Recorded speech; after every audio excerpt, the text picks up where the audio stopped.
Metta Meditation, meditation on the qualities of the Buddha, meditation on the impersonality of the body, meditation on death.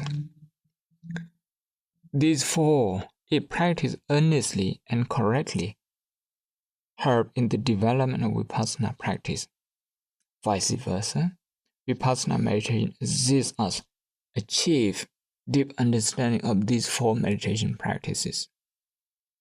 They are mutually approving and supportive, and that's why these four are known as supportive meditation, Sadhura Rakha Kammatthana.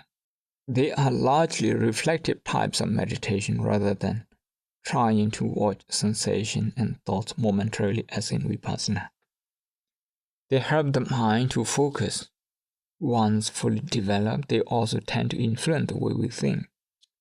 Three of them, Metta Meditation on the impersonality of the body, meditation on death, help us directly to acquire right thought factor of the Noble Eightfold Path, because their nature is that of goodwill, non-violence, and detachment. Metta Meditation. Before practicing Metta, I would like to discuss what Metta is.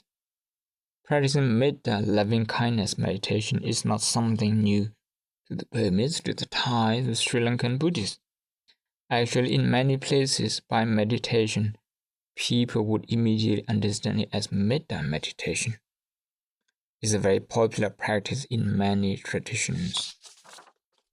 Metta meditation comes in a set comprising four components, namely Metta, which is unconditional love, Karuna, compassion, Mudita, sympathetic joy, and Upekkha, balanced mind. In Burmese and Thai, Upekkha means being indifferent to someone or something.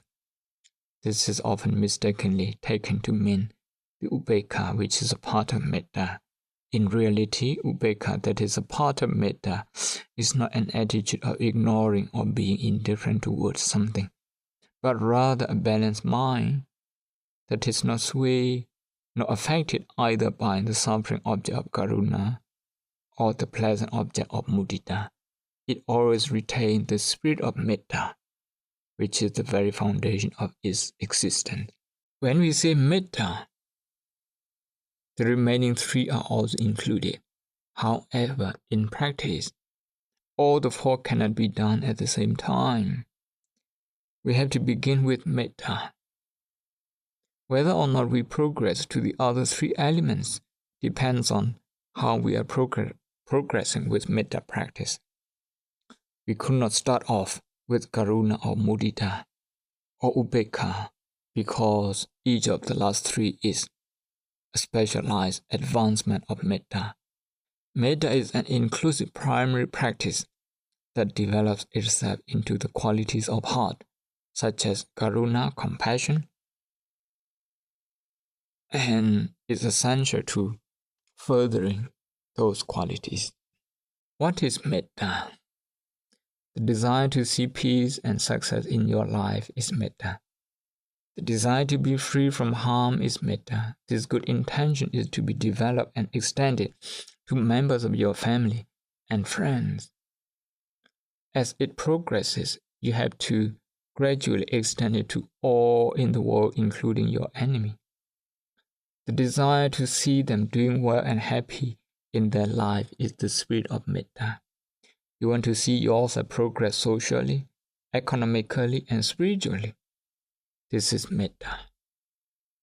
When we wish ourselves good health and prosperity, we are purely developing the awareness of goodwill to ourselves, promoting love for ourselves and avoiding danger, harm, and enmity. Metta is a goodwill through which you wish to see welfare and well-being of yourself. In this world, all living creatures love themselves and should have an awareness of this feeling.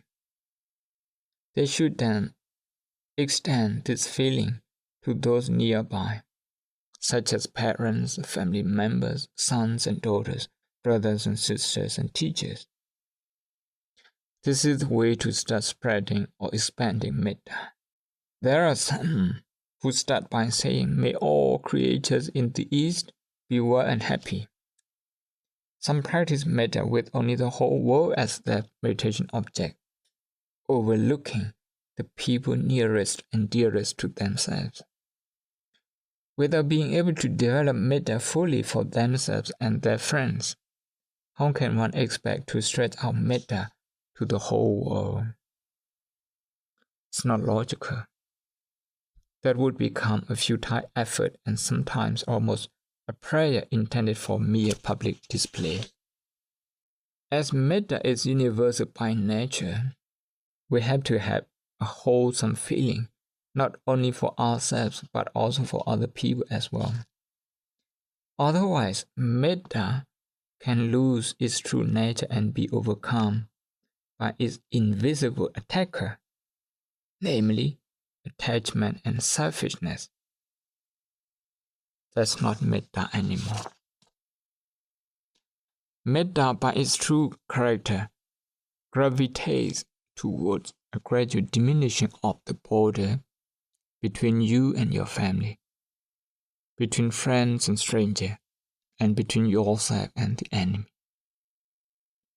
Prejudice, fear, and fear are the manifestation of the opponents of metta. They create a mental boundary between those you like and those you don't like. Metta, however, works to diminish and eliminate such biases and discriminations. Metta gives a universal dimension to the way we think and act. With metta come virtues such as friendliness and honesty. One who has sufficiently developed metta is exceptionally thoughtful, caring, and gentle, is patient and willing to listen to someone else's point of view. Metta seeks to transform the inner character of a person while offering peace and a confident outlook on life. There are people who do not have the feeling of goodwill even for themselves. They do not strive to improve themselves. They may even harm themselves or place themselves in danger.